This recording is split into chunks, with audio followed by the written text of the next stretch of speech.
ఉమ్మడి ఏపీలో విశేష గుర్తింపు పొందిన జన్మభూమి పథకాన్ని తిరిగి పునరుద్ధరించాలని టీడీపీ పొలిట్ బ్యూరో నిర్ణయించింది. 1995లో తొలిసారి అమలు చేసిన జన్మభూమి కార్యక్రమం ఇప్పటి అవసరాలకు తగ్గట్టుగా జన్మభూమి 2 పేరిట అమల్లోకి తీసుకురానున్నట్లు సీఎం చంద్రబాబు తెలిపారు. ప్రభుత్వం తీసుకున్న ఏ నిర్ణయమైనా పార్టీలో చర్చించి ముందుకెళ్లాలని తీర్మానించారు. ఉపాధ్యాయుల హేతుబద్ధీకరణపై ఆలోచన చేస్తున్నామన్న లోకేష్ త్వరలోనే విధి విధానాలు రూపొందిస్తామన్నారు. పార్టీ కోసం కష్టపడిన వారికే నామినేటెడ్ పోస్టుల్లో ప్రాధాన్యమిస్తామని చంద్రబాబు స్పష్టం చేశారు. మంగళగిరిలోని టీడీపీ కేంద్ర కార్యాలయం ఎన్టీఆర్ భవన్లో సీఎం చంద్రబాబు అధ్యక్షతన పోలిట్ బ్యూరో సమావేశం జరిగింది.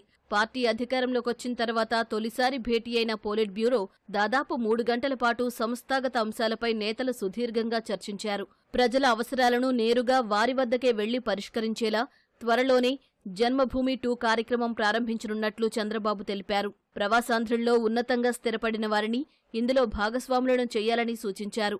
త్వరలోనే పార్టీ సభ్యత్వ నమోదు కార్యక్రమం నిర్వహించాలని నేతలకు సూచించారు. 100 రూపాయల రుసుముతో సభ్యత్వం తీసుకున్న వారికి 5 లక్షల రూపాయల ప్రమాద బీమా కల్పించనున్నట్లు వెల్లడించారు. నైపుణ్య గణన దేశంలోనే తొలిసారిగా చేపట్టనున్నట్లు తెలిపారు. ఎస్సీ వర్గీకరణపై ఇటీవలే సుప్రీంకోర్టు చారిత్రక తీర్పు వెల్లడించిన నేపథ్యంలో జిల్లా యూనిట్గా ఎస్సీ వర్గీకరణ చేపట్టాలని సమావేశంలో నిర్ణయించారు. ప్రతిపక్షంలో ఉండగా పార్టీ కోసం కష్టపడి పనిచేసిన వారికే నామినేటెడ్ పదవులకు ఎంపిక చేస్తామని చంద్రబాబు తెలిపినట్లు నేతలు వెల్లడించారు.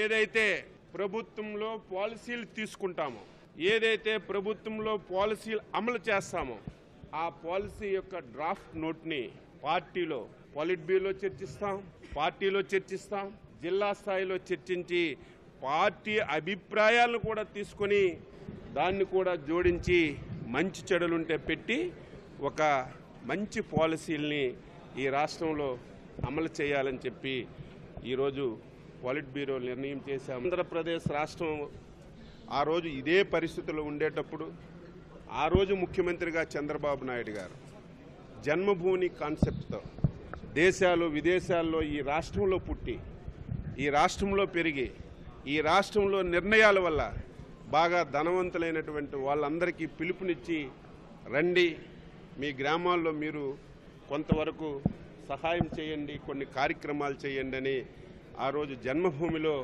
ఒక మంచి కాల్ ఇచ్చి కార్యక్రమాలు చేశారు. మళ్ళీ జన్మభూమి 2 మళ్ళీ అమలు చేయాలని ఒక ఆలోచన అధ్యక్షుల వారు వచ్చింది.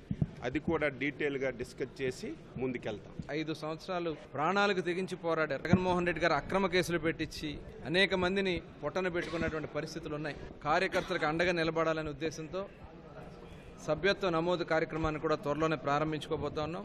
సభ్యత్వ నమోదు కార్యక్రమంలో ఏదైనా యాక్సిడెంట్లో చనిపోతే 5 లక్షల వరకు వాళ్ళకి ఇన్సూరెన్స్ రూపేణా కల్పించాలని కూడా మరి నిర్ణయించుకోవడం కూడా జరిగింది. దక్షిణ భారతదేశంలో జనాభా నిష్పత్తి రోజురోజుకు తగ్గుతోందనే అభిప్రాయం పోలిట్ బ్యూరోలో వ్యక్తమైంది. జనాభా నిష్పత్తి తగ్గడంతో కేంద్రం నుంచి వచ్చే నిధులు సైతం తగ్గుతాయని నేతలు అభిప్రాయపడ్డారు. తెలంగాణలో పార్టీ బలోపేతంపైన దృష్టి సారించాలని నిర్ణయించారు. పార్టీని ప్రభుత్వాన్ని అనుసంధానించేలా పోలిట్ బ్యూరోలో ప్రణాళికలు రచించారు. ఉపాధ్యాయుల హేతుబద్ధీకరణపై ఆలోచన చేస్తున్నామన్న లోకేష్ త్వరలోనే విధి విధానాలు రూపొందిస్తామన్నారు.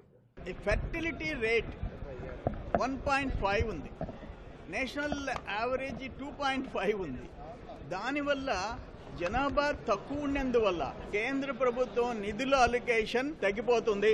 నంబర్ 2, రేపు జరగబోయే డీలిమిటేషన్లో సౌత్ ఇండియాలో మొత్తం పార్లమెంట్ సీట్లు తగ్గిపోతున్నాయి. అందుకని మనకి నిధులు తగ్గిపోతాయి, అన్ని విధాలా మనం ఇబ్బంది పడతాము. దాన్ని కూడా ఆలోచించాలనేది, ఫర్టిలిటీ రేటు జనాభా వృద్ధి చెందాలనేది కూడా చర్చ వచ్చింది. అంతకుముందు జనాభా తగ్గాలని కోరుకున్నాం, ఇప్పుడు జనాభా తగ్గినందువల్ల మనకి ఫైనాన్షియల్ అలొకేషన్స్ తగ్గిపోతున్నాయి. రాష్ట్రంలో జలాశయాలన్నీ నిండడంపై సీఎం చంద్రబాబు హర్షం వ్యక్తం చేశారు. ఇసుక జోలికి వెళ్లొద్దని మరోసారి నేతలను గట్టిగా హెచ్చరించారు.